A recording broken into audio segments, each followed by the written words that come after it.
AP students must think critically about literature. They must work with and embrace the complexity of their assigned readings. Yet students often need support when working with complex sources. Teachers offer that support within the classroom, but what do students do when reading on their own?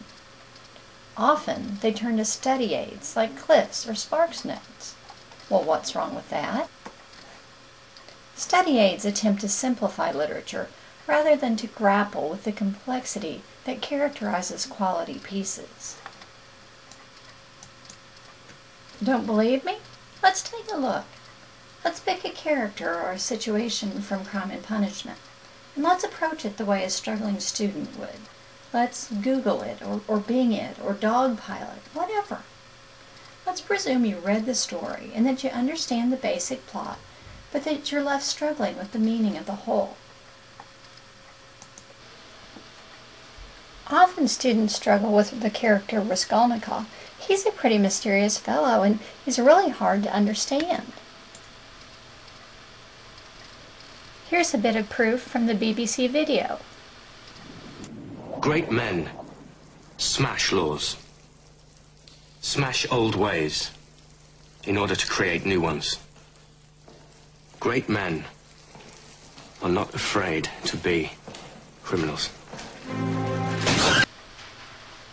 Wow, this is a mysterious guy. Many students struggling with this complex character will turn to study aids for help. Here's what Spark has to offer. Wow, that's a lot of information, isn't it? And it sounds pretty good, too. Words like schismatic, transgressor, and malcontent are lofty and sound intellectual. But how much help does this really offer? Well, surely Cliff will offer better insight. Okay, maybe not. It seems old Uncle Cliff just repeats the same thing that Mr. Spark does. Granted, there are a few more details and a specific plot reference, but nothing that speaks to the significance of these traits. Well, how about Wikipedia? It makes things really simple, right? Yep, simple. 9 lines on one of literature's most enigmatic characters. Pink Monkey, Book Rags, they all repeat the same ideas. Some of you may be thinking, but I didn't know that before. Well, I suppose there is some merit to these study aids then. They may reveal aspects that you hadn't fully considered. But at some point you reach a dead end. These guides only take you so far.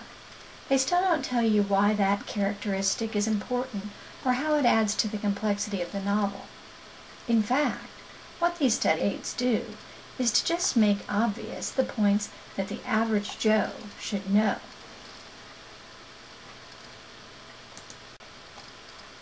So what is an earnest student to do? 1. Come to class where we will be reviewing the critical stances you learned last year and applying them to Crime and Punishment. 2. Seek credible, scholarly sources that attempt to build upon the complexity of the novel, that ask readers to consider the obvious facts in a new and richer light. Where can these sources be found? Well, the library resources page, of course. Databases located there offer scholarly, critical examinations of major literary selections. Let's look at Crime and Punishment, for example. In EBSCO's Literary Reference Center, there are over 75 different resources available, ranging from plot summaries, offered at a higher level than Old Spark, to complex examinations and arguments on the novel. Let's see how these critical essays help with our understanding of Raskolnikov. Here's one that offers a pretty good introduction to Raskolnikov's character as a whole, and it's attributed in part to Harold Bloom.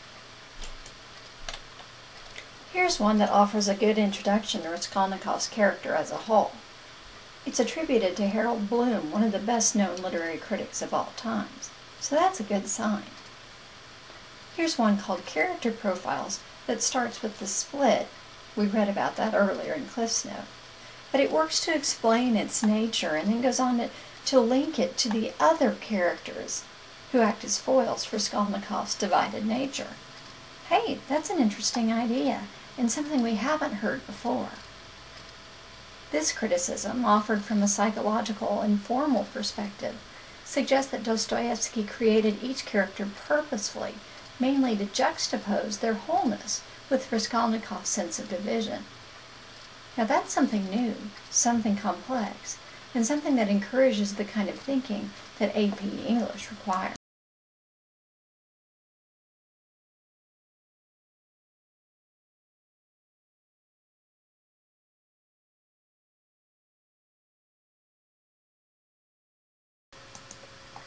Mrs. Kohlmeyer's questions echo through your mind.